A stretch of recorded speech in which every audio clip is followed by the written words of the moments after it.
Je suis devenu conscient de la discrimination raciale à mon âge le plus tendre. Je crois que la première fois, j'avais autour de 6 ans. J'avais des amis. Ils ne vivaient pas en face de nous, mais leurs parents avaient une boutique. C'étaient 2 petits garçons blancs et ils étaient mes compagnons de jeu inséparables pendant les premières années de ma vie. Et je me souviens, j'avais à peu près 6 ans et quelque chose s'est passé. Soudain, quand je venais les voir pour jouer, ils me donnaient des excuses, me disant qu'ils ne pouvaient pas jouer avec moi, qu'ils étaient occupés. Et finalement, je suis allé voir ma mère avec ce problème d'être rejeté. Elle a essayé de m'expliquer du mieux qu'elle a pu pour l'entendement d'un enfant de 6 ans.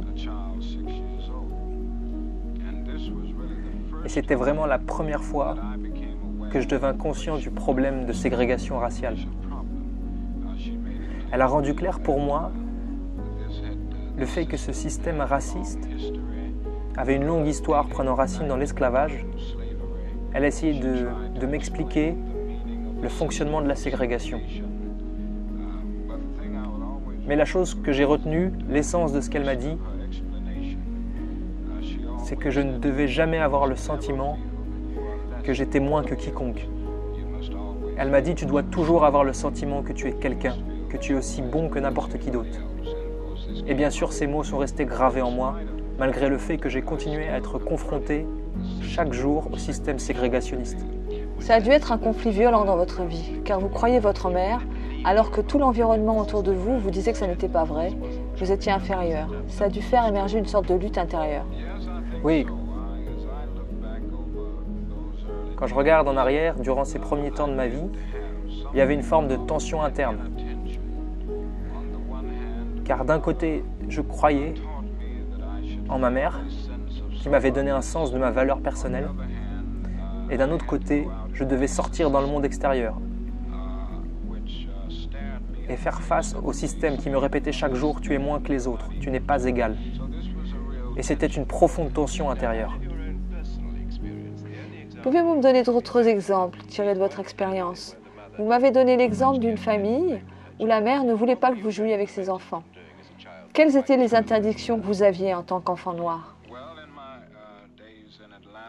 Durant ma jeunesse à Atlanta, il y avait un système strict de ségrégation. Par exemple, je ne pouvais pas aller à la piscine. Pendant vraiment très longtemps, je n'ai pas pu aller nager. Jusqu'à ce qu'un complexe commercial soit bâti pour les Noirs, avec une piscine pour Noirs. En tout cas, un enfant noir d'Atlanta ne pouvait pas aller jouer au parc public. Je ne pouvais pas aller à l'école primaire des Blancs. C'était des primaires séparées. Et j'ai voulu aller au lycée d'Atlanta, qui était le seul lycée d'Atlanta pour les Noirs. Et c'était vraiment un problème, car il y avait 200 000 Noirs à Atlanta. Dans beaucoup de magasins du centre, pour prendre un autre exemple, je ne pouvais pas aller acheter un hamburger, ou une tasse de café, ou quelque chose du genre. Je ne pouvais pas aller au théâtre. À bien des égards, il y avait un système très strict de ségrégation raciale. Il n'y avait rien qu'on pouvait appeler de l'intégration à Atlanta. Pouvez-vous me dire si le système a été violent ou cruel à votre égard du fait de votre couleur de peau? Je me souviens d'avoir vu enfant des scènes de brutalité policière.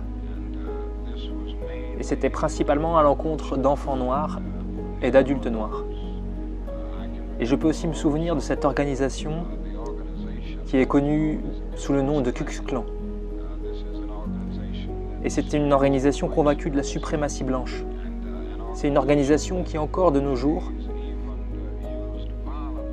use de violence pour préserver la ségrégation et garder les Noirs en situation d'infériorité et de silence. Je peux me souvenir d'avoir vu le Klan lyncher des Noirs dans les rues d'Atlanta. Mais avez-vous été frappé personnellement? Je n'ai qu'une expérience, qui fut relativement mineure, mais qui reste vivant en moi. Quand j'avais autour de 8 ans, J'étais dans l'un des magasins du centre d'Atlanta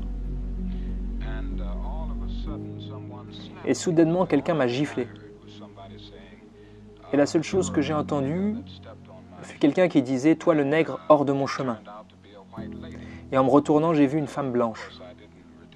Bien sûr, je n'ai rien répliqué. Je suis allé voir ma mère qui fut bouleversée. Et pendant ce temps, la dame qui m'avait giflé était partie. Et ma mère et moi avons quitté le magasin presque immédiatement. Pouvez-vous vous souvenir, avec le recul du temps, pourquoi vous n'avez jamais répondu à la violence? Étiez-vous déjà acquis à la non-violence? Ou est-ce que, en tant que noir, vous n'osiez pas être violent à l'égard d'un blanc?